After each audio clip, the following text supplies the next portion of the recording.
If you're anything like me, your calendar fills up faster than you can catch up. And it's funny when I say calendar, I have many calendars, and my calendar is color coordinated. I've got my stuff, I've got the stuff at work, I've got the stuff at home, I've got the things for each of my children.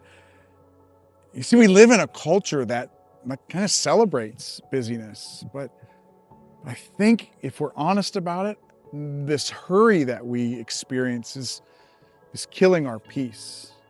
I think Jesus noticed that even his disciples were burning out. People were coming and going so much that they didn't even have time to eat.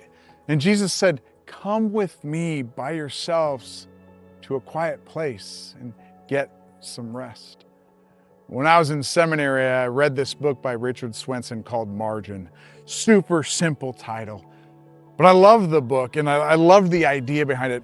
Richard Swenson defines margin as the space between our load and our limits. Dallas Willard once said, "Hurry is the great enemy of spiritual life in our day.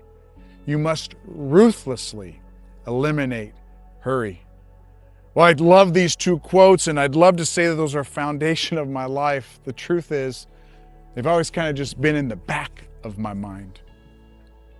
But I believe that when we slow down, we create space to hear God again.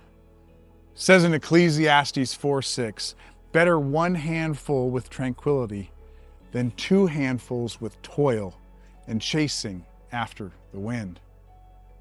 Rest, relaxation, sitting at Jesus' feet, it's not laziness. Margin is not laziness. It's obedience.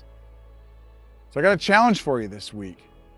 What about if this week you say no to something good so that you can say yes to something that is better? Guard your time with God as though it's the most important meeting you have on your schedule, because it is. Pray something like, "Lord, help me to slow down. Give me courage to create space and margin in my life so that I can hear your voice and walk more closely with you." When you make time for God and room for God, He'll fill that with peace. God bless you. Have a great week.